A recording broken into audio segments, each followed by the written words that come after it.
you be the motherfucker stuck in the muck. I pull my jeans on, tell me I look good on the top. You just a bitch ass pussy that's gon' pay all my bills. Empty your pockets, motherfucker, I'ma go by my pills. I got an ego, it's a monster that needs food every day. You're just a weak MC, another meal on my plate. My wordplay is vicious like a lion up in the sun. I roll my cock just like a Glock, I don't know which is more fun. You wanna live, fucker, but you gon' die, fucker. You try to mess with Click Tight, you gonna lie there, in your blood, fucker. You need a wife, fucker. Just try to step to this mic and you get sniped, fucker. So why you crying, fucker? Because you dying, fucker? Shit, I'm eternal in this world, you lily lime, sucker. I bless your soul, fucker. I'll let you go, fucker. Down in the hole 6 feet deep, you dirty mole, fucker. I'm a soldier, brother, that sold your mom away.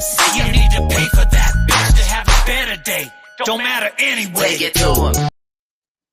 Don't matter anyway. Take it to him.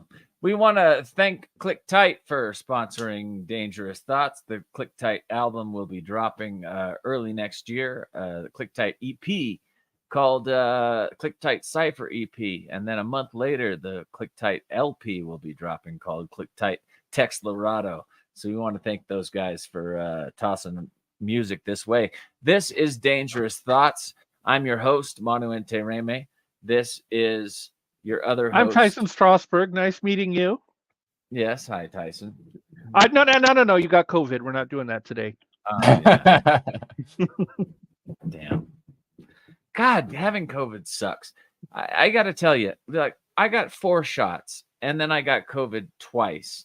So when the 5th shot came out, I was like, fuck it. I'm not going to get it. And then I got COVID again. So there's just no winning with COVID. You can get all the shots in the world. You're still going to get it. And then you can skip one and say, hey, the shots don't work. And then you get it again. And I've had it for like 2 weeks and it sucks. Flu's very much that way. I've got the flu shot for the last 18 years. And once in a while, I catch the flu. But I think it isn't quite as bad. Because I have been vaccinated. When I do get the flu, I don't get it as rough as in my youth. Way before I used to get the flu shot, when I'd get the flu, I'd be laid up for weeks. I mean, coming too. out all 3 ports. Yeah, me too. And I would have vicious nightmares. Like I would get 105-degree fevers, and I would go out of my body, and I would be like out floating over the universe, and I would see the Earth, and then I would shoot towards the Earth. And then suddenly I'd be under all this dirt and mud, and demons would be reaching through the mud at me. And then I'd wake up in a cold hot tub with my parents splashing water on me. I had these horrible nightmares. So the flu sucked. But so my hippie parents, I don't know if you've seen this documentary recently. It was on Netflix about this girl that, she was a hippie girl.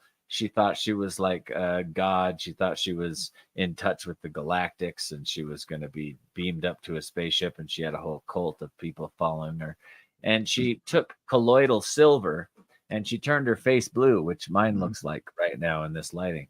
Have you seen this documentary, by the way? It's so ridiculous. Oh, my God, this stupid girl. So she drank a bunch of colloidal silver and basically poisoned herself to death. And then jumped on the spaceship. It's a terrible documentary to watch. And then her boyfriend stuck her in a car and drove across country with her body for like 3 weeks and put Christmas lights around it and was like, look, her body's still warm. Look, it's moving now. It's not. And I'm like, yeah, that's what happens, after rigor mortis. Oh, my God. So we did a weekend at Bernie's with her. That's great. Yeah, it was awful stuff. I don't know why that came to me, but this is Dangerous Thoughts.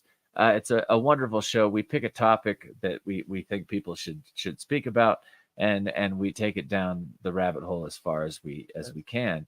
And sometimes it's not even a rabbit hole. Sometimes it's a great conversation that's not weird, and it's about important things.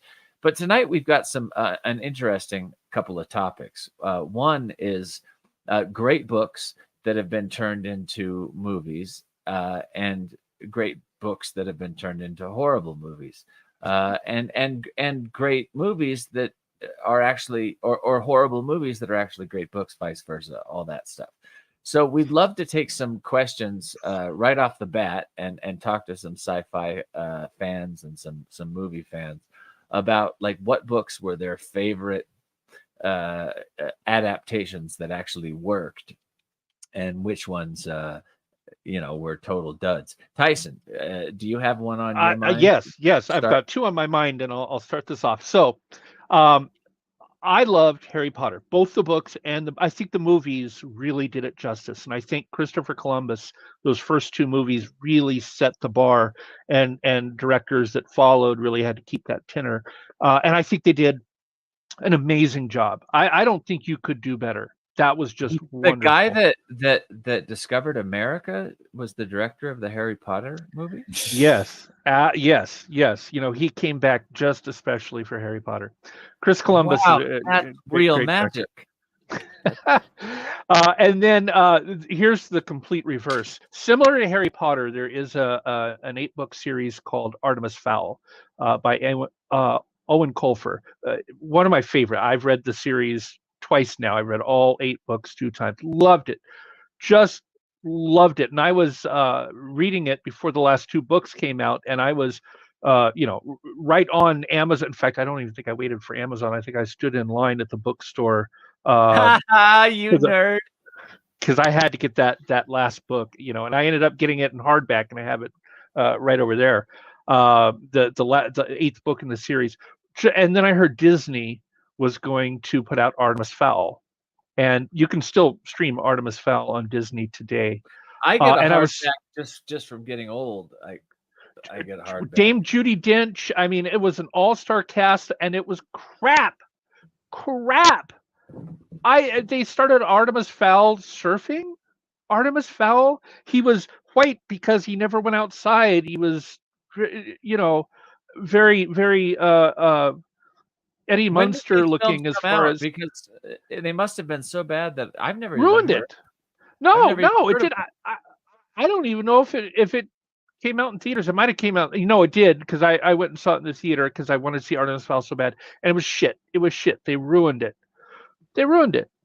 I hate when They do M. that. Night Shyamalan it. No, that's not fair. I like M. Night Shyamalan. No, I yeah, can't say that. Shyamalan. Look, Shyamalan is a hit or miss. Shyamalan sometimes releases the most brilliant, wonderful things in the world, and then sometimes he swings away and misses.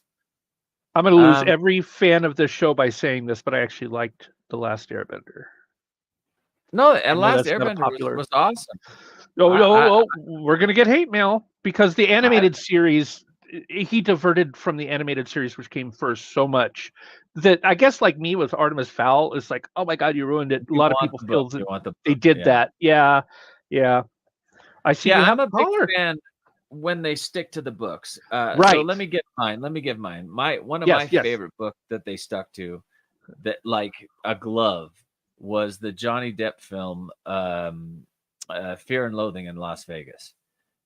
It's a Hunter S. Thompson book about Hunter S. Thompson getting a bunch of drugs and going to Vegas to cover the great motorcycle race out there. I forgot what it was called, the something 500. It's not there anymore, but it was a crazy motorcycle race through the desert, and it's just a wonderful book if you enjoy druggy fiction. And also, Hunter S. Thompson was a great political writer of his time, who was a great American that traveled the countryside and also was very political and covered all the major races of his time. He was a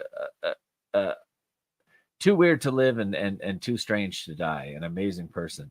And they stuck straight to that novel, and the movie was so weird it was just as weird as the book. So sometimes the books comes first, sometimes the movies come first, and then they write a book based on the movie.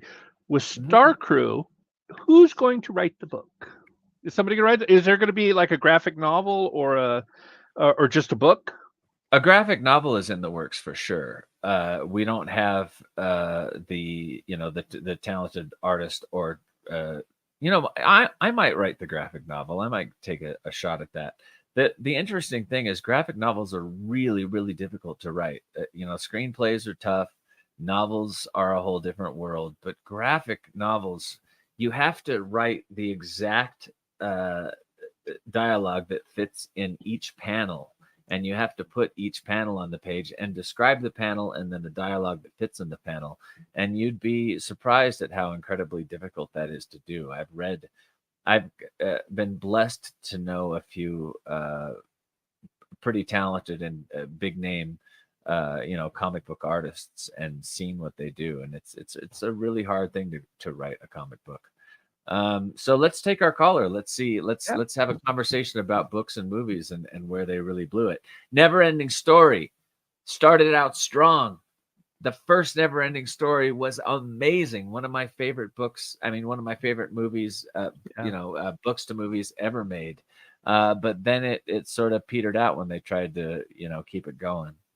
All right. Up first, we have Mala, and I'm sure she would love to discuss. What's up, Mala? Okay, what's your favorite book to movie, and what's your worst favorite book to movie? Well, I don't know. I'm kind of stuck on Dune. Dune is my absolute favorite book series what a ever. Great choice. But I have hated the visual representations they've tried to create from it. It's like the 84 or the 2020, because there were two Dune movies. She's saying she hates both of them. Yes. I think they're both wonderful. I actually haven't seen the new one. Well, you haven't seen the new one. I haven't, the new one because is I'm amazing. waiting for the second half to come out. Because you want to see it all at once. One and I'm a binger. But I love the actors in the 1984 one. Kyle MacLachlan is amazing.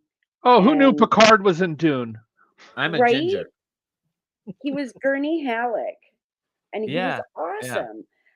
And it wasn't a fault to the actors by any means. I just didn't like the way they put it all together. Oh, and the graphics were awful too. Remember the shields when they were striking each other and they did the Tron shields? It was awful. Oh God, it was cringeworthy. Wait a second. Are you talking about the first one with Kyle MacLachlan? With Kyle MacLachlan. He wasn't the right actor. He wasn't the right actor. No, and he was too old. Paul was 15. He was like 20 something. It's weird. And that's why the new one's good. Is they've got that beautiful twink actor. I forget his name.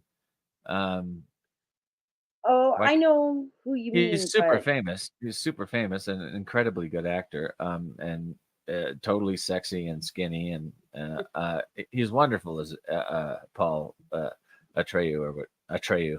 I'm thinking of Never Ending Story. Never Ending Story is Atreyu. Yeah. It's Atreides.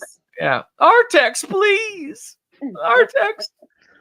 But yeah, Dune. I thought both Dunes were incredibly well done. It just for trying to make Dune, which is thousands and thousands of pages of material.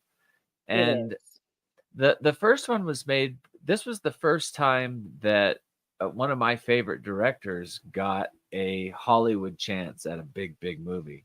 And those sets, I thought they were beautiful. I thought the acting was quite good. I thought the visual effects were quite good. Dune I thought the original Dune was a good movie.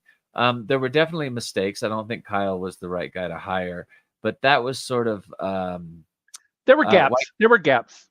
Yeah, what's Mulholland Drive? Why can't I think of the director's name, who is one of my favorite directors? He did. Wasn't it David Lynch? Yeah, David Lynch. Okay, so that was David. They also Lynch, did Twin Peaks with Kyle MacLachlan and David Lynch. But Kyle was great in that, right? He was. Yeah. And the movie was Fire Walk with Me. Yeah, Fire Walk with Me was the finish of the first Twin Peaks, and then they released the second Twin Peaks too. Was Twin Peaks a book series? Does anyone know that? It has books, but they are kind of like standalone from the series. There's two volume set of books that are about the secrets of Twin Peaks, which you kind of learn when you watch the series, but it's all combined into two different volumes. And isn't there a brand new Netflix? I love Twin Peaks. Me too. That was great. Yeah, and Twin Kyle, Peaks, that's LSD, Kyle MacLachlan's. it's his best performance, no doubt. It is. Yeah. And really, it's not that I dislike the original Dune so much as a movie. It was a good movie. I didn't feel it truly represented the books the way I wanted to see it put out there. So No, that's really a it was me more issue, of a right? it was like this incredible set piece movie that was doing all these incredible things, but it wasn't really telling the story of the book, because you can't Right. tell a multiple thousands of page story in 2 hours or 3 hours. It just can't be done. And all the And that's what I like politics. about the new one. The new one's like 5 hours, and they're gonna try to stuff some more story in there. So we've Yeah, I'll got have two to watch more that, I think. callers, and then we're bringing on my friend, and I hope that he can get his technical stuff together, because the second half of the show is going to be about the Kama Sutra, which I know absolutely nothing about. But my friend Glowing Feather the Magi is coming on to tell us all about how to work the Kama Sutra, and I hope we all learn good lessons from And that. I've got my Vaseline standing by right here. I'm ready for this. You got your practice session. You're ready for our sexpert? Yes. Expert. Look, hey, we will all be Kama Sutra gods by the end of this show. And really quick before Our we drop viewers just went Mala, up. my sister Kara is on here, and Kara helped me film the little thing with the candles that Mala was so nice to give me. So since my sister is listening, I wanted to direct her attention to you, Mala. Kara, this is the person who made those beautiful candles that I have in my. I bet you if you just hold one of Mala's. Look at that. My sister wants one of those. You better. It says dangerous thoughts. I love it. I love it. Yeah, and I want it on our show. Just a prototype. But I think if you hold one of Mala's famous rainbow dick candles, that could probably be helpful in your Kama Sutra exercise and your meditation. We'll ask our expert when he comes on. So let's take another caller. Let's talk about books and movies until our sexpert arrives. Thank you, Mala, and you can come back if you want, of course, if you wanted to learn some Kama Sutra lessons. Sounds good. All right. Okay. So up next we had Katie. She just dropped. I want to take Kara because she is new to the show. All right, so, Kara. Kara. Nice to meet you. Kara. I Kara. apologize. Hello. Kara. Hey, Kara. How Hi. are you? Looks like Kara. I'm buzzing. It's Kara. I'm Tyson's sister. Hi, Tyson's sister. Yeah. No, Canberra. And can I just comment a little bit on Tyson? You were talking about Harry Potter. There's a great documentary on right now called The Boy Who Lived. I think it's on Netflix. It might be on Apple TV, but it's about a stuntman that was Harry Potter's Daniel Radcliffe stuntman for almost all the movies until he got hurt really bad in one of the final films. And it's this beautiful, beautiful biopic about this man's life. And it's called The Boy Who Lived. Totally worth watching. So Kara, what do you think about the books to movies, and what's one of your favorites? Well, I love the Harry Potter, and I do love Artemis Fowl, and I agree with Tyson. Disney did it dirty. I mean, Kenneth Branagh is a fantastic director, and they shortchanged him big time. And the fact they had Josh Gad dressed up like Hagrid was a total rip. No good. Because that's not what Mulch Diggums looked like. That's not how he was described in the books. No. Look, I'm a fan of his because I went and watched Joker and at the PGA movie theater, and Josh was there, and Josh was cool enough to sit down and chat with me, and the director was, and he wasn't in the movie, but he seemed like a nice kid. But yeah, he doesn't fit that role. No, if they would have done Mulch Diggums the way he was described in the books, Josh Gad would have done brilliant. Not commenting on him, just how Disney did it. And I think they tied Kenneth Branagh's hands down, because Artemis Fowl could have probably surpassed Harry Potter hands down if you've read all 8 books. So did they just make one? How many of these movies did they make? Only one. They put all 8 books into one movie. They trashed it that way. Okay. I got to comment on that, because they did the same thing to one of my favorite book series, which is The Dark Tower and the Gunslinger by Stephen King. They tried to put the entire 12-book story into one film with Matthew McConaughey and what's that other actor's name that they had play the Gunslinger? Terrible, because the Gunslinger should have been some like 90-year-old Clint Eastwood type. And oh my God, the Dark Tower and the Gunslinger was so bad. I hope they redo that. Does anyone even remember watching the Dark Tower and the Gunslinger? It was the worst movie. No. Does anyone even remember watching the Dark Tower? Oh, it sounds like there's a little bit of feedback there. What's going on with my sound? I'll just mute myself. You guys talk. It's not your sound. It's I believe Kara's watching in the background with her audio up. Oh, okay. That's my husband Javier across from me. You need somewhere in the background, off in the background. So we have. That's my hubby. He did that. Oh, so what's a great? Did you mention a great book that they just nailed when it came to making it into a movie? No, I did not. But I would say the Harry Potter series was pretty close. Yeah, as good as they could get with it. Those movies were brilliant, and I still enjoy rewatching them over and over and over again. Great casting, great visual effects, great storytelling. I don't know what parts of the story they left out because I didn't read the books, but I sure loved those movies. So. If we have any anime followers watching the show right now, they did a really good. Netflix did this. It is One Piece. One Piece is an anime about a pirate, and they're looking for the treasure One Piece. And they did, I want to say, eight episodes, and it was a like for like. So if you watch season 1 of One Piece and you watch episode 1, 2, 3, 4, 5, you go back and watch the live action. It's 1, 2, 3, 4, 5. It was a like for like, and it was beautiful. And whoever they got to play Monkey D. Luffy, kind of cute. Well, wait a second though. So there were never books. There was an anime, and they made it a live action. And they made it live action. They've done that to a few things. Ghost in the Shell, several animes. Dragon Ball, even. Ghost in the Shell was amazing. I loved the Ghost in the Shell movie, even though it wasn't exactly, the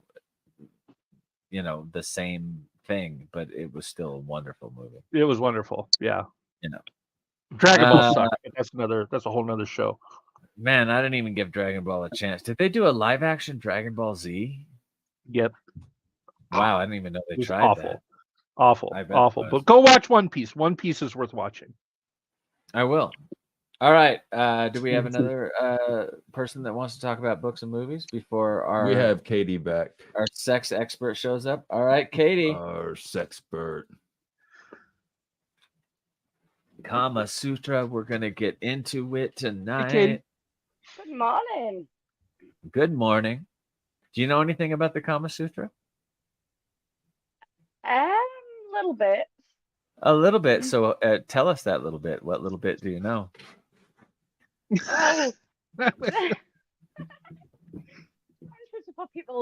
Contrary to popular belief, it is not just about sex. Well, what's it about then? It's about sensuality, living well, finding a life partner, connection. It's all about that, but people just see it as different sex positions that you can break your back doing. No. I've only read the graphic novel, to be fair. I absolutely understand it's about intimacy and love and a lot more than just sex, but it also is about making sex more intimate, more wonderful, more definitely more of a less than fucking and more about like actually having an intimate relationship with your loved one or loved five. I don't know if Kama Sutra's into orgies or not. I'll have to ask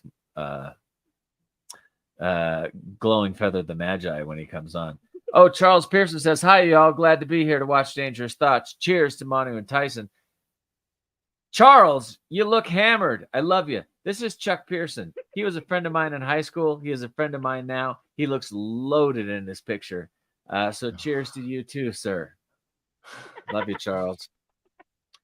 I'm drinking a cold toddy. How does the Game of the Thrones book compare to the show? Jeff, it doesn't matter. Game of Thrones was freaking awesome. One of the best television shows ever made in the history of time. How does it compare to the books? I don't care. The show was so damn good. And people I should probably watch that someday. Yeah, you should. People get into all these arguments about they went their own way and they ran out of material because what's his name couldn't write fast enough to finish his story. People give the final season a hard time, but I thought the final season was wonderful. Game of Thrones is something that will go down in history as one of the best shows ever made. So I gotta watch it. Yeah. Yeah, come on, man. You gotta binge Game of Thrones. It's time.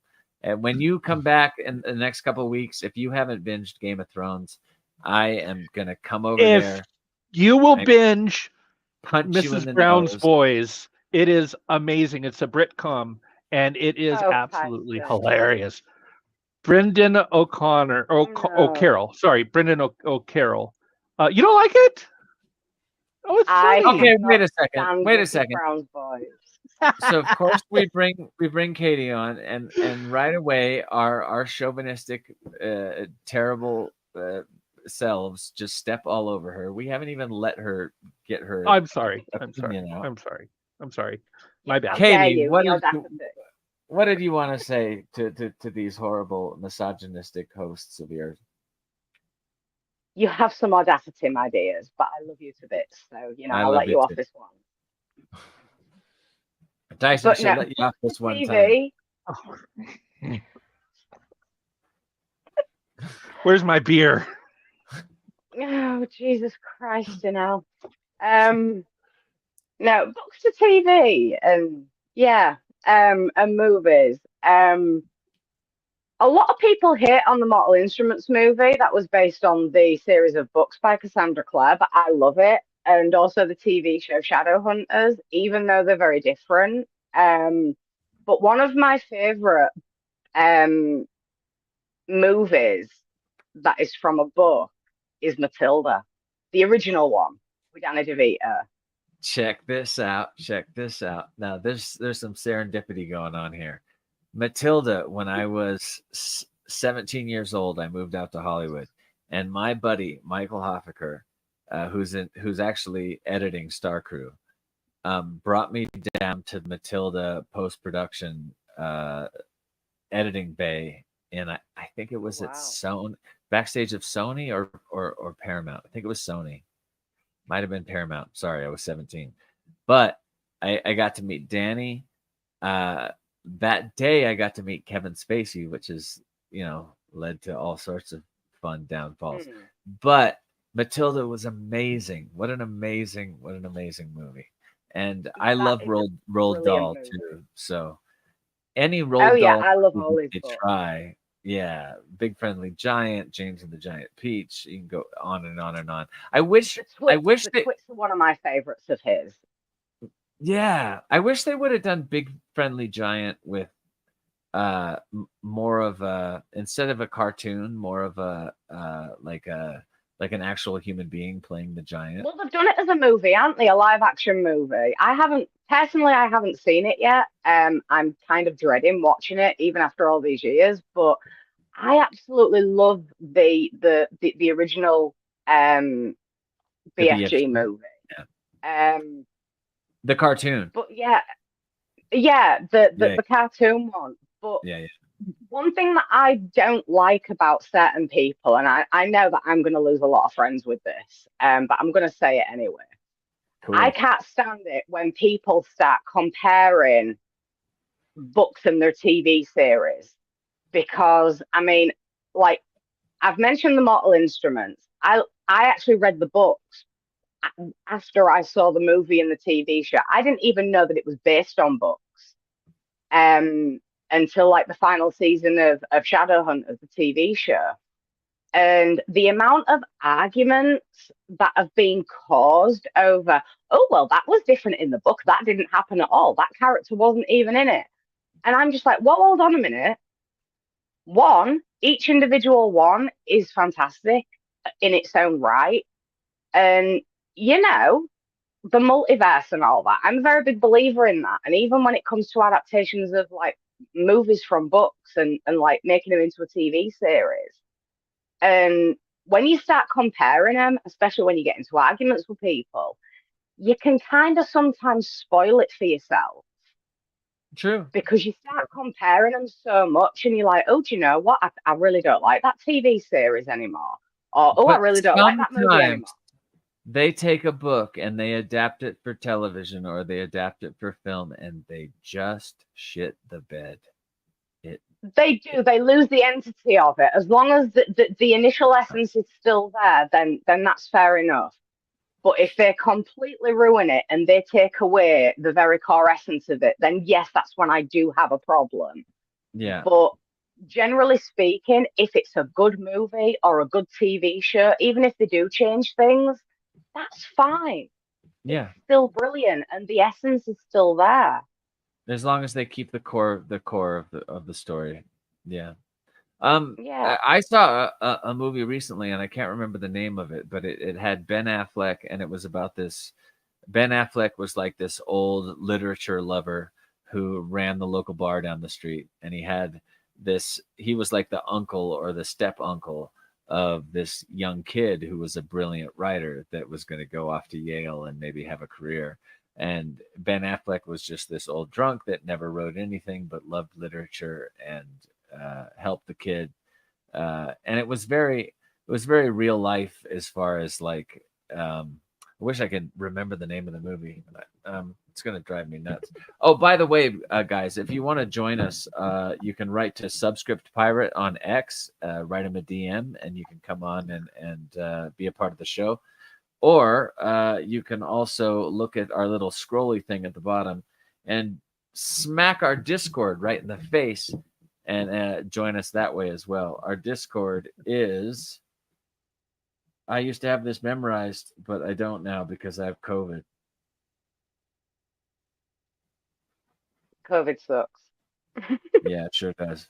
Our Discord is discord.gg/DTFam. Just smack that Discord. Join us. Also, remember, guys, if you like the show, subscribe, share.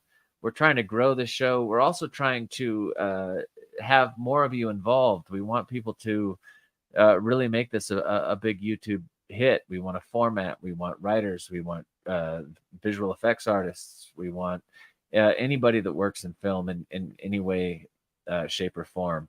If you want to help us make this show a better show, write me at monuentereme@gmail.com and we'll figure out a way to make you part of the show. If we could have got in on the ground floor of Randy Rainbow, multi-millionaire, love him. Oh, you haven't seen? Oh my goodness! I've seen. Go to YouTube. No. Go to YouTube and search Randy Rainbow. Oh my God! He's a political satire, and he does songs, show tunes, but he Al Yankovic's them, and he has a political bent to it, and it is hilarious. He did one. What's that Broadway show, Wicked? And there was a song called Popular. And he redid it, and it's called Unpopular. That's one of my favorite. Randy Rainbow, Unpopular. It's with Donald Trump. You have got to see it. He makes so much fun of Donald Trump. I love it. I'll check out Randy Rainbow. Okay, now wait a second. Random question time.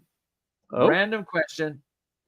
Would you rather have a genie in a bottle or a real magic witch at your disposal? A real magic witch. I know you are. So you would probably like to have a genie in a bottle. How about Tyson? No, I live with one. My sister. I think she's still listening, so I have to be careful. We got an argument one time, and I remember I went to the kitchen and I handed her the broom and I said, "Take your car and go home."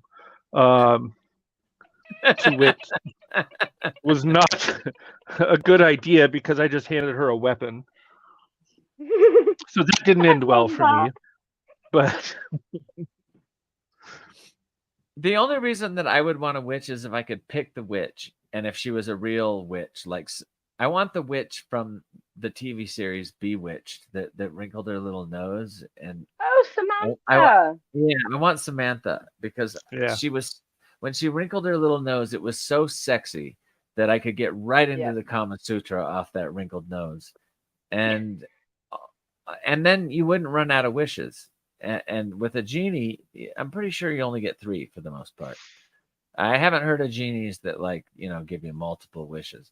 I Dream of Jeannie. Did she have more than 3? She must have, because there was like thousands of episodes of that show.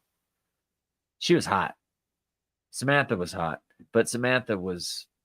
Whoops! Yikes! Calm down there, brother-in-law. You're gonna get me in trouble. Kara knows how to drive a stick and work it like a battle staff. Okay, I'm going home. Bye, guys. All right, we only have 20 minutes left, and Glowing Feather the Magi has not shown up to tell us how to have 30 orgasms yet. Where are you, Glowing Feather? I've been on the phone with him. He is having serious technical issues with his browser and his camera, I guess. Are those Kama Sutra terms? Yeah. All right, so if we're not going to get Glowing Feather the Magi to come on board and teach us something, I was talking to him a few hours ago, and he told me something about Kama Sutra that was like the very first lesson or something, and so I'm going to share it. So what you're supposed to do if you want to have intimate, beautiful Kama Sutra sex is it's an 8-second breath.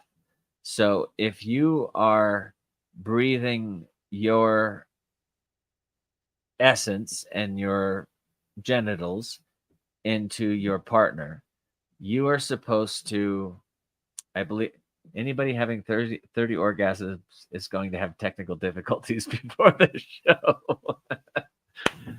Oh, that's funny. I like that. Yeah. So you're supposed to take an 8-second breath and breathe, I think. Yeah, you're supposed to breathe out as you put your energy into your partner, and then they're supposed to breathe out as an 8-second breath as they put their energy into you. And you're supposed to maintain eye contact and do this 8-second, it's called like a quad something breath, where you're both, and you don't even have to thrust, but the idea is that the woman or the man or the man and the man or the man and the, well, the non-binary probably wouldn't be into Kama Sutra. But, whatever kind of sex you're having, it's that 8-second breath back and forth that is the beginning of the Kama Sutra, because I only need 3 seconds to tell Michael where to put it. Yeah, but then it's over. It's like, done and done, right? But the Kama Sutra is about like making the moment last and making the moment intimate. And back when you and Michael weren't having the troubles that you're having. Oh my God, 8 seconds. He was already wiping. Jesus Christ, Tyson.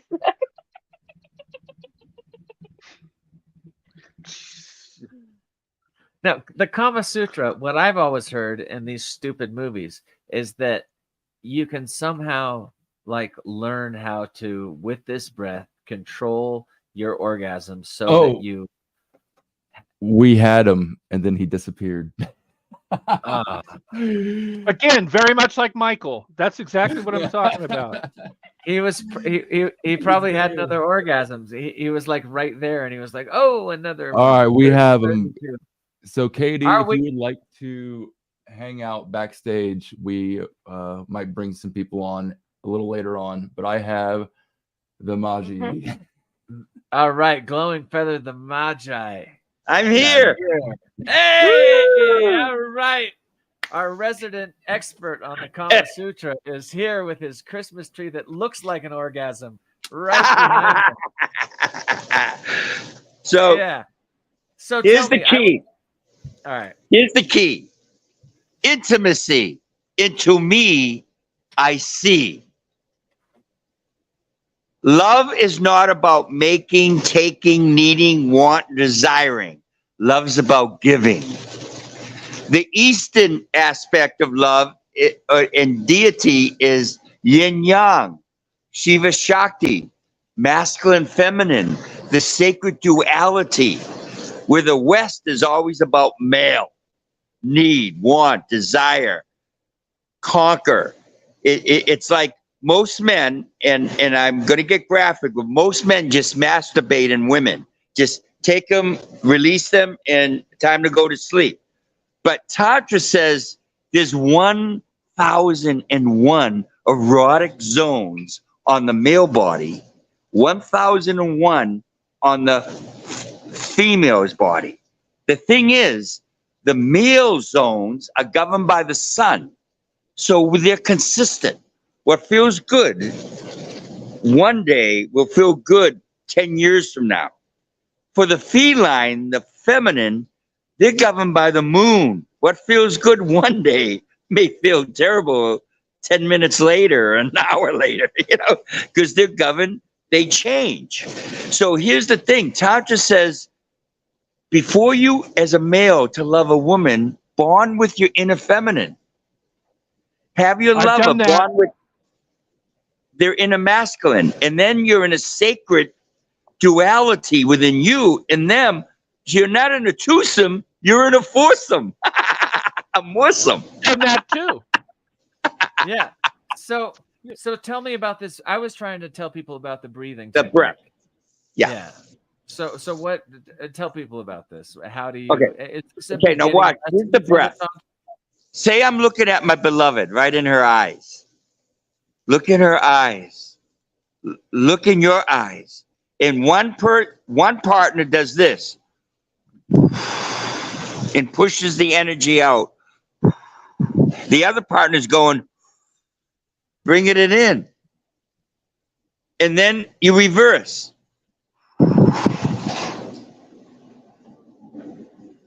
That's 8 seconds. Then bring it in. So you're doing opposite breaths, but you're not doing friction. You're not pounding. You're going deep, slow, making the experience last. Loving her 1,001 erotic zones to explore, not just the sexual things in the West. You're not like gangster banging. You're actually like, but you are thrusting. You're slowly thrusting back and forth, or slowly. No. You're going in, and she's drawing you in and holding you. Then she's penetrating you. You're allowing her to breathe into you, and you bring her into your depth. And then you reverse again, and it's so gentle like that. And in Tantra Yoga, the best intimacy position is not face-to-face, but the 6-9 position, because you're on each other's highest yoni, You're not trying to get it out. You're trying to get it in. Does Thomas Brothers make a map? Because I don't know my way around all that. Well, 69. Come on, 69. But how would not you on a woman? I don't. I wouldn't even know. Yeah, your head. That's the question. You're still yoni to yoni as a gay man. You're still right. I'm not into yoni. I'm sorry. You got me mixed up with somebody else. No, listen. A female's yoni is their penis. It comes. I don't know. Have you ever been with a woman that actually released fluid? They do. Of course. Lost him. Okay. So look, I'm bisexual, so I can totally deal with the. There's a better word. Listen, brother Manu. There's a better word than bi. It's called omnisensual. Omnisensual. It starts with you, Manu. If you don't love who you are, you're incapable of loving another person. Incapable. Oh, absolutely. You have to love who you are in order to love. But see, men are taught to take, need, want, desire. And that's why they're never fulfilled. A lot of men get a woman, make them their lover, but then they want to turn the women into their mother. And since they can't be a mother effer, then they cheat on them. I see it over and over again. Women, on the other hand, if a woman goes up to you and says, "Oh, you're the best thing that ever happened to me. You're my king." Down the line, she's going to say, "You're the worst thing that ever happened to me. You're my devil." Yeah, of course.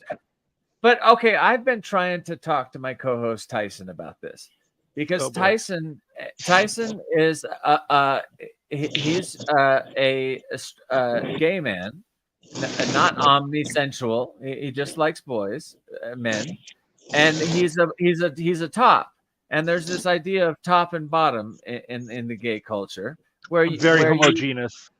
Where you like he always has to be on top. So do you think in the Tantra teaching, is there a teaching for gay men to switch it back and forth and experience?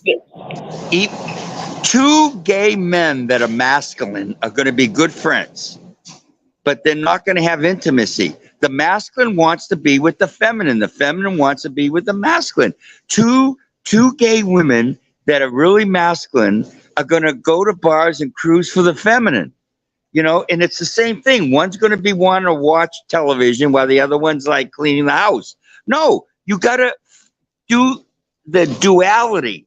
You got to allow your feminine to come out to your masculine and bond within you. So when you find...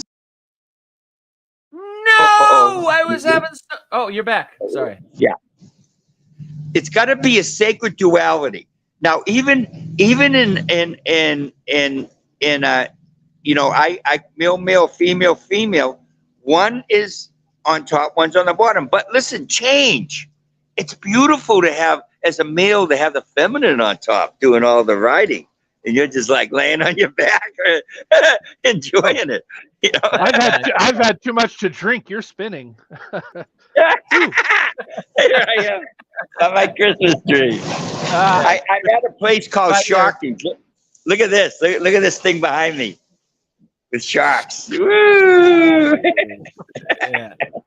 So you've been studying the Tantra for years, right? Since I've been 17. Since 1966, I've been studying it. I learned it from a book called the Kama Sutra.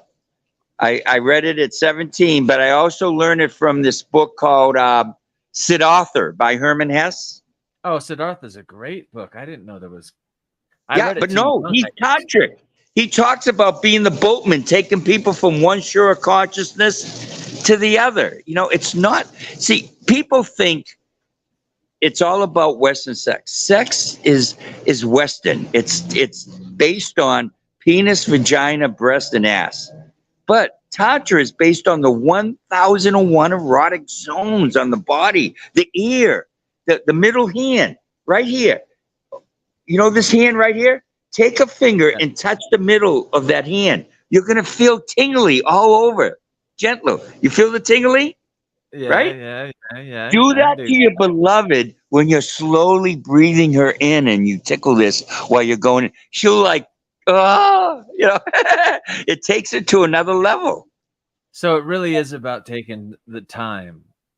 Taking the time. What I've always wanted to know is this idea that I always hear about tantric sex, that you can actually have multiple orgasms, but without actually having fluid. Releasing. Yeah.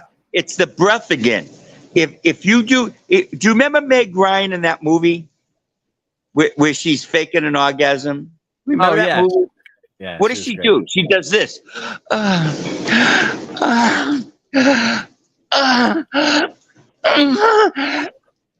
You see the breath?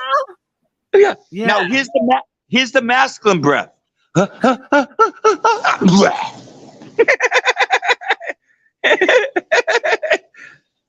So here's what a man has to do. He has to ride her breath.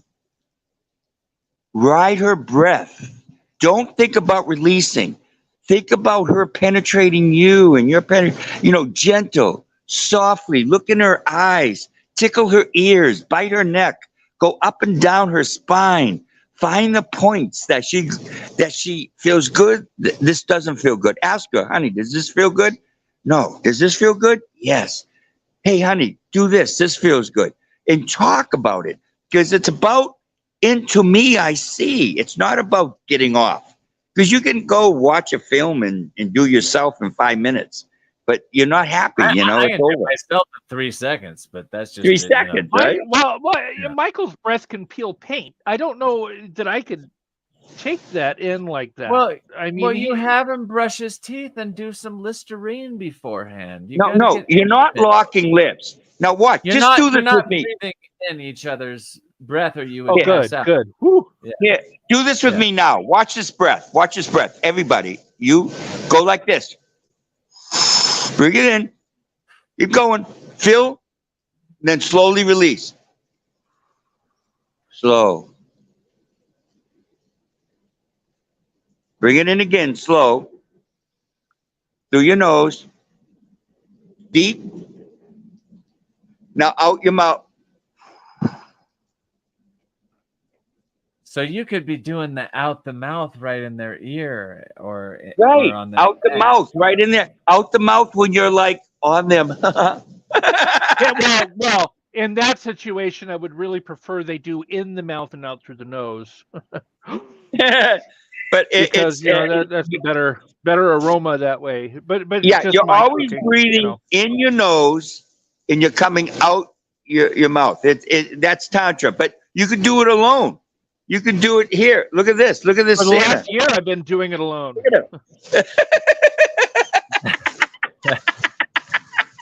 Whoa.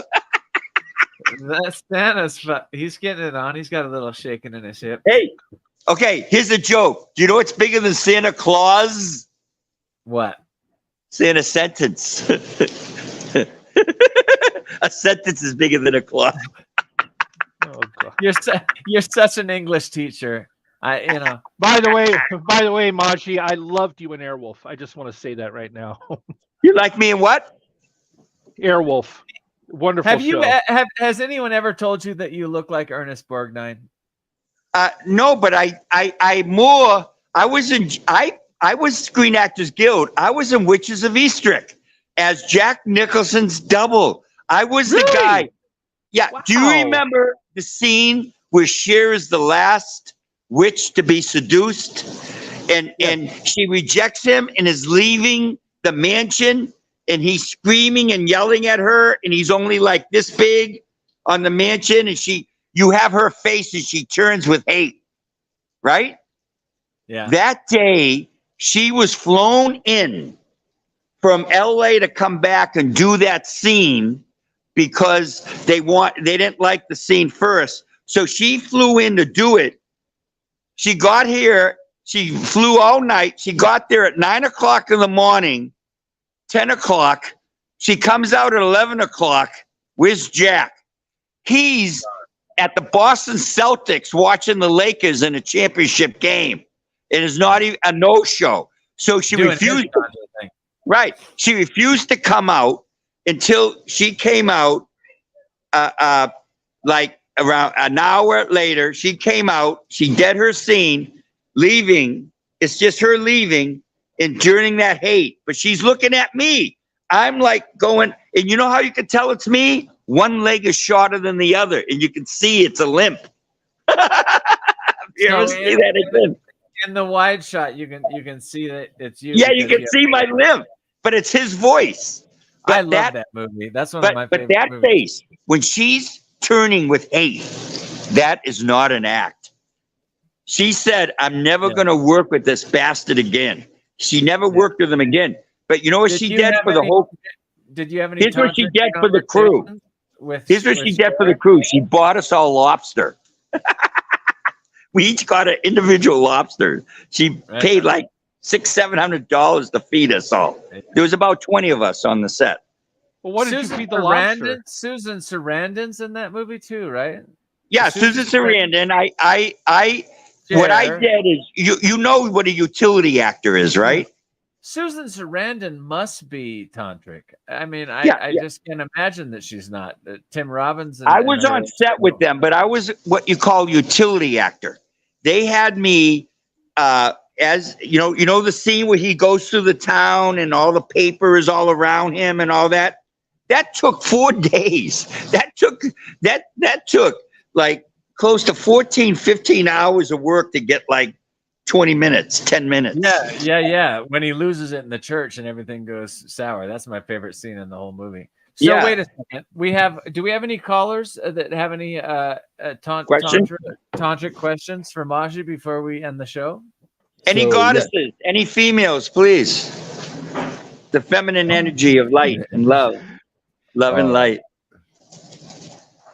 Well, it's beautiful. All right, Mala. Mala went. Well, okay, there we go. Well, I don't know where he went, but there he is. There he is. Over in the corner. All right. So first we're gonna take Mala, and she's got a question for you. Hey, beautiful goddess of light. Oh no! Unmute your microphone. You're muted. Oh, you're muted. Hang on. How am I now? There you are. Sorry, I actually don't have a question, but I do love your energy so very much. So here's what I try to tell all the young people.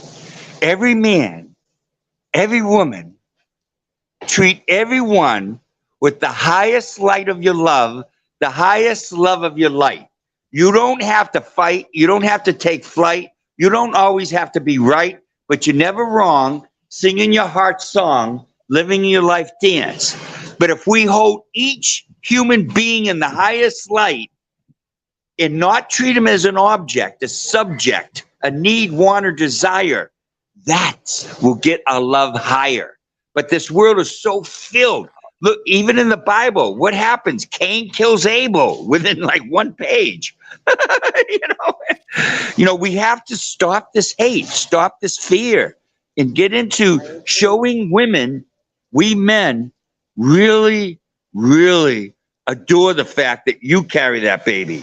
Because dudes, I mean, Manu, can you imagine if we had to carry that thing in us for 9 months? It came out of us? No life on earth. Maji, I've got a question for you. How do we get to a place where as a human species we see each other as one and not, through the lens of race or borders or religion or politics the television gives us so many reasons to hate each other and no reasons why we should love each other. Here's the answer. Look in the mirror. Start with you. Walk out that door into a Walmart and look at every person with the highest love of your light, with the highest light of your love. And if they smile at you, smile at them. Tell them how unique they are. When you see kids playing with their family saying, you have beautiful children, just give love out. And if they hate you, if they judge you, that's their problem, not yours. You walk away. We got to do it. There's 8 billion people on Earth, but there's only a few percentage of the people that are the Putins, the Trumps, the haters, the violent people. They're not a lot, but they make it known when they walk into school and shoot a bunch of 6-year-olds. They make it a lot when they invade Ukraine or when that's Hamas thing. They attacked and killed 275 people at a festival trying to promote Palestinian peace with Israelis. That's why they did it. Hate works. And they knew that Israel was going to attack them, and that's going to make everyone hate Israel. So, that's what it is. It's stupid, but it works. I love that answer. I appreciate that. Yeah. You're right. The answer is you. Yeah. The answer is you. Each of us.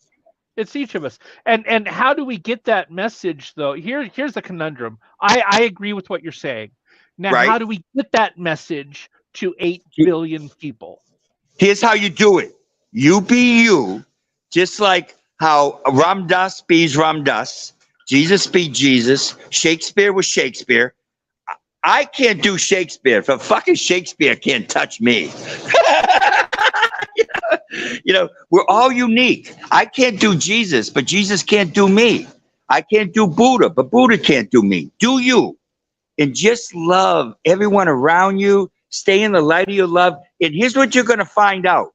Miserable people are going to run away from you. So forget about them.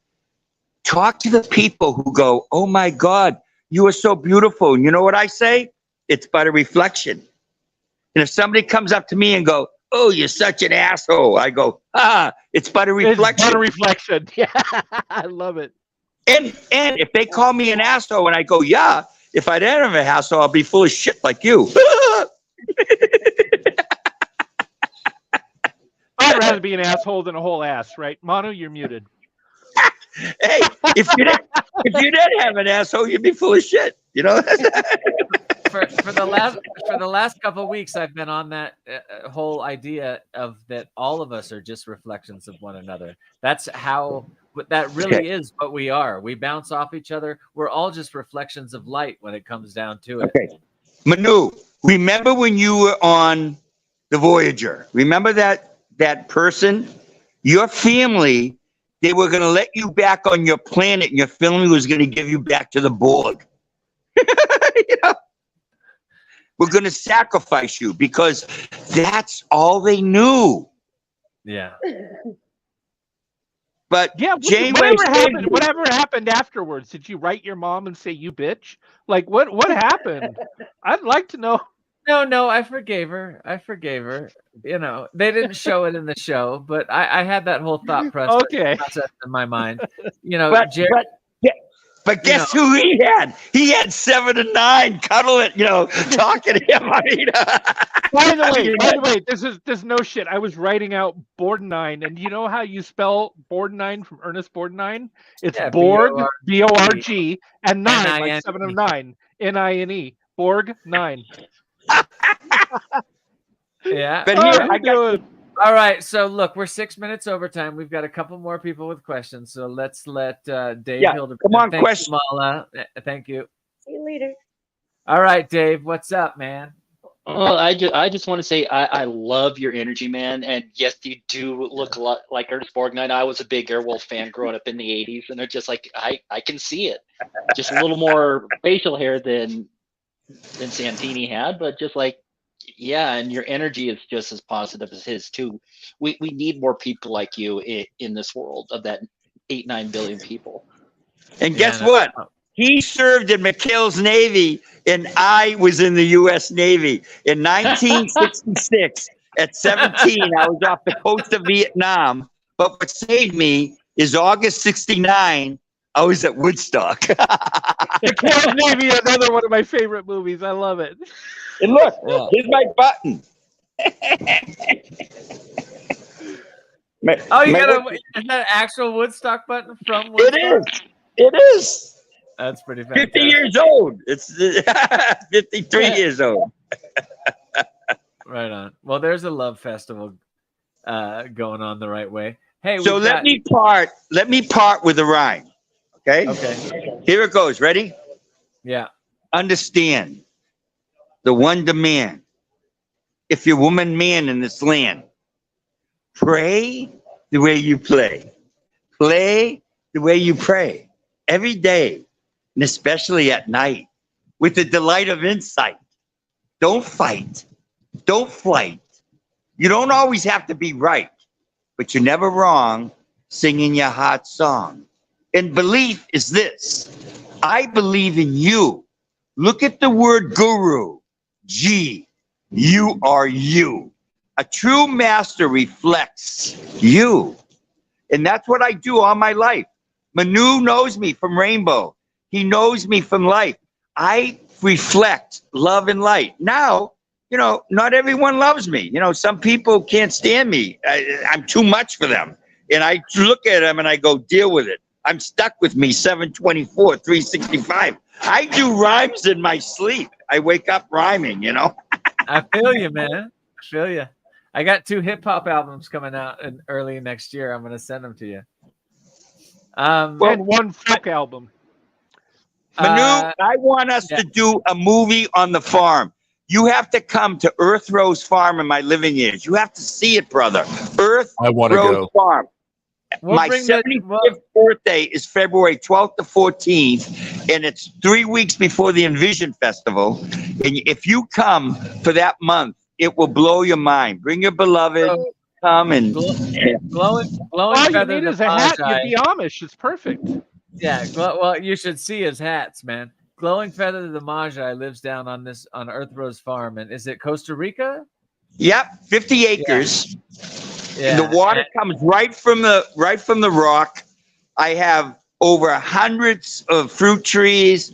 I have a garden filled with vegetables. You've got cacao out there too, yeah. I got cacao and those nice little pink mushroom things that happen, All right, so the whole Dangerous Thoughts family, we're gonna bring some cameras, we're gonna come down, we're gonna have some fun with those mushrooms and film the whole thing. So we've got one more question for you before you go. We've got I think Chris Leftwich is our last caller. I think right? Katie might have one more thing to say. Katie, all right, yeah. Here, Katie. All right, Katie. Hello again. Okay, Katie, I'm with you. I love your energy. I am sending you so much love and light. You are just absolutely amazing. And I have done a bit of Tantra in the past, and it is absolutely amazing. You used the breath, right? You did the breath work with each other? The deep breath? Yes. My partner didn't fare so well. She just could not get to grips with it. It's harder for us men. We are raised by women, taken care of by women, fed for the first several months by a woman's own milk. We based our relationships on women from our mother, and then we go and we become a kid and we play with boys, but then we become a teen and we start to do the girl thing. But my observation is a lot of men turn their lovers into their mothers, want them to be their mother. But then, all right, wait a second. I want you to do the whole thing. You pitched me this thing, and I want you to tell me the whole reverse. You've hit me with this a couple times, and I thought it was a lot of fun. It was about how men go from one direction and women go from the other. Do you know what I'm talking about? Yes. What it is okay. Tantra yoga, formed by a man named Ashoka about 1000 AD, 1100 AD in India.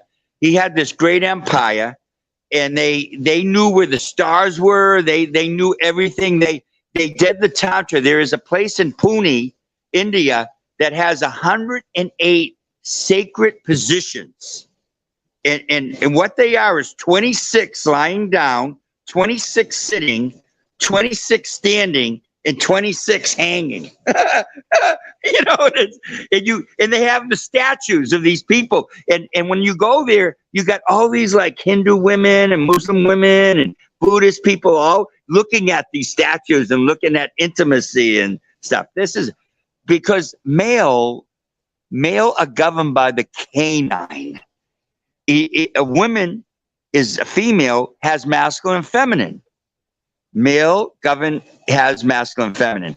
But when your masculines upset with each other, you bark. Whoa, what's your problem? Then you want to bite, but you do it instantly. Felines, cats, fester. And then when they attack, they do it to the death. And it's generalization. But you could tell who's fighting who by how you're dealing with it. The way I deal with, I'm in the best relationship I ever had, because how I deal with my 22-year marriage with this beautiful, beautiful woman, Rose, I state what I want. I state the way it should be. I listen what she wants, and I always have the last words. Yes, dear, I disagree, but I'll support you. And then when I want to do something she disagrees with, what's good for the goose is good for the gander. Win-win. But you told me this whole thing about how men come from their lower nature and they work their way up, and then women come from the brain. And women come from their higher chakra and work their way down. So where do you meet? In the heart. Mm-hmm. Oh, so okay. So for a woman, sex starts up here, and they go. Ooh, it starts in their seventh chakra, and then it goes into their third eye. So if they like what they're looking at, like what they smell, like what they're listening to, like what they taste, they'll talk. 7, 6, 5. Then they'll open the heart. If these align, they'll say, do I want to attach myself to this person? The belly button. Then the second chakra, they'll open that up. But it has to come from the 7, 6, 5, 4, 3, 2. And if they really feel safe and intimate, the root, the one chakra, the butt, is open. But it goes 7, 6, 5, 4, 3, 2, 1. Masculine's reversed. Nice ass. I can tap that. Then after I tap it, now do I want to attach? After I attach, now do I want to love? After I love, now do I say it? With a feminine, always say it before. So I tell Tantra, you don't go lower or higher. You start with your heart. With your heart. You talk about your attachments. When you open up you open up your second chakra. When you open up your root, then you open up your crown. So you're always just 3 away from your heart. That's Tantra Yoga. That's Kama Sutra. Who wrote Kama Sutra? Do you know? Yeah, it was written.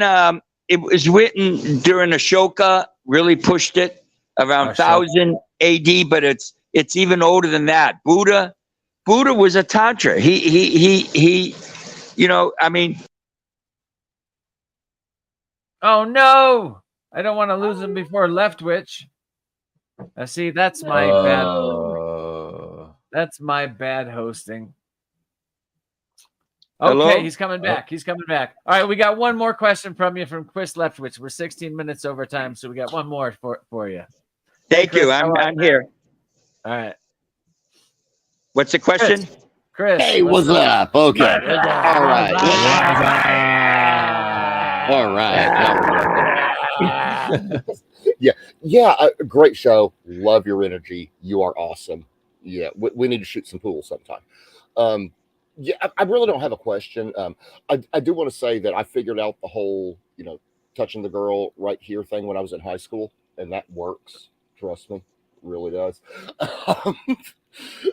There were a whole bunch of other things I wanted to get into, but anyway, I know we're running late, and Mala brought up one of my favorite movies of all time is Dune. So yeah, I wanted to show y'all. Oh, look at that Laserdisc version. Yes. Yeah. This is the actual. Beautiful. That is amazing. Pull it out here. Yeah.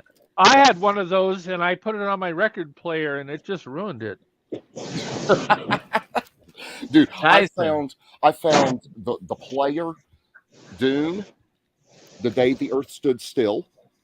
Oh, the original. Nice. And I also found Fantasia. Oh, Fantasia is a great film. Yeah, Fantasia. All of these original. This still has the wrap on it. The last time I saw Magi person to Magi person to person, I had some DMT on me at a rainbow gathering, and we sat in a field. And I don't walk around with DMT on me all the time. You fucking federal listening to me all the time. But when I go to the rainbow gathering, I always find somebody that does, and then I turn people on to DMT because it's such a neat experience to go down to the center of your soul, the center of the DNA that you are, the nature of your being. And me and Glowing Feather with the Magi and my lady sat in a field and smoked DMT. That was the last time I saw him. And it was beautiful. So I really hope we get to get down there in February. If not, I will see you in California at the Rainbow Gathering. I really hope we get to Northern California. You're coming, aren't you? Yes, I am. Okay. And I'm in a lot of discomfort right now. I got hit by that car. I'm walking with a cane. I'm in a lot of discomfort. I don't call it pain. You know what pain is? These parents that lost their 6-year-old in a school shooting. What's going on in Gaza or in Israel? What's going on in Darfur? What's going on in the world with women being abused and kidnapped? That's pain. What I feel is discomfort. But here's what I'm guaranteed to do. I'm here to spread love and light. I'm here on Earth Rose Farm in my 50 acres to leave a legacy, to show people how to grow food. Manu, guess what I'm going to do? I put 10,000 trees on that land 20 years ago. And in 2024, I can harvest 3,300, replant. So there's always 10,000. And in 2 years, I'm going to walk out with about 200 grand profit and about 50, 60,000 into the local economy. Awesome. That's beautiful, man. You got to have a plan. You can't just live day to day. This economic consuming world's going to crash. Look what happened with the strike with the writers and stuff. AI wants to take over and if you do a film, they film you and then they're going to put you on AI and you're not going to get paid. But think about this. AI can do 1 million versions of the Tantra moment at one time. If they want to focus on that, but you can't make money off Tantra. You can, you can't, it's going to be hard to do it because it's not, people want the gratification, but it's not gratifying. It is inspiring. And girls know this. If you look at a girl's eyes and her heart and her soul, not her body, she's going to be open to you. Well, that's good because I'm never looking at her body. Look in her eyes. Or a man. I mean, he's talking about. Right. He's talking or about a man. Right. Yeah, male to male, female to female. It's when you look at your beloved open, not just looking at the organs, but looking at the soul, the heart, the spirit, and feel your whole body exposed and go slowly and spread it out. And here's the thing. Manu, you've seen me years and years at Rainbow, right? Of course, you're like my. Have you seen me different than Fantuzzi? You notice how, I love Fantuzzi, but you know how Fantuzzi's always got a string of girls chasing him, right? Yeah. And I don't do that. You don't see me stringing on girls and trying to find someone. And no, I'm giving. I'm talking life. I'm talking Tantra. I'm trying to open up. I'm not trying to go. But here's my problem. If they want me, I just say no. KNOW. You know what was the coolest thing? You know what was the coolest thing? And I'll end the show on this. What's that?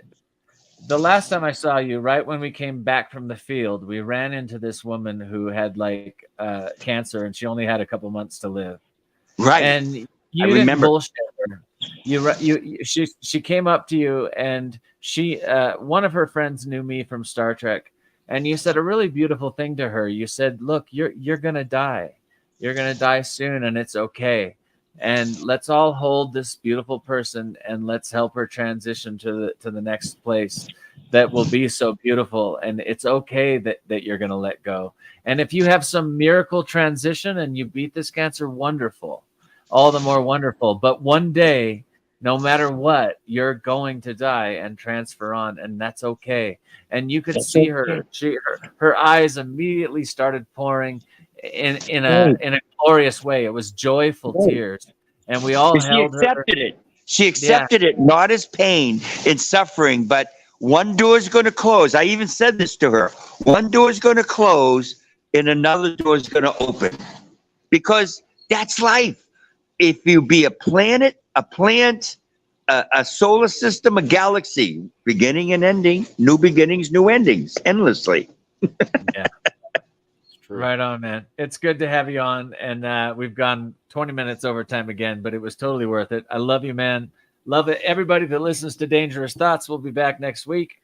And we've got a new booking agent, so we'll have a bunch of guests coming on, and we'll have Glowing Feather the Magi back someday when he's not. And I want to invite you all who can come to Costa Rica to go to Earth Rose Farm on YouTube videos, on Facebook groups. That's when I'm gonna, even though I'm gonna do it live on the farm, every sunrise and sunset from January 16th till May 27th, I'm going to be doing morning and night, sunrise and sunset on Earth Rose Farm, doing this video. Also YouTube videos in Facebook groups, and my birthday is February 12th to the 14th, a 3-day Hot Song Life Dance Festival. My 75th. Oh my God, 75, dude. Yeah, right on. So you just went into it, but how do people find you if they want to participate in the love vibration that you're sending Yeah, out? you go to the Earth Rose Farm site, and it gives you who to contact. It gives you my Rosie. She will give you the application and give you a reservation, or contact me on WhatsApp. I have my number there on WhatsApp. That's how you get in touch with me at Earth Rose Farm when I'm there. And the link is down below. Is his Facebook link? Facebook group and his website links are in the description, and I did tag one of his YouTube videos down there. So also the Earth Rose Farm site. Did you get the Earth Rose Farm site there? Yes, sir. It's in the description below. Okay. I love you all, and thank you, Manu. You're a great man. Thank you, brother, and thank you, Goddess, and all the people that participated. See you guys. Thank you. Take it Bye-bye. easy, man. Come back.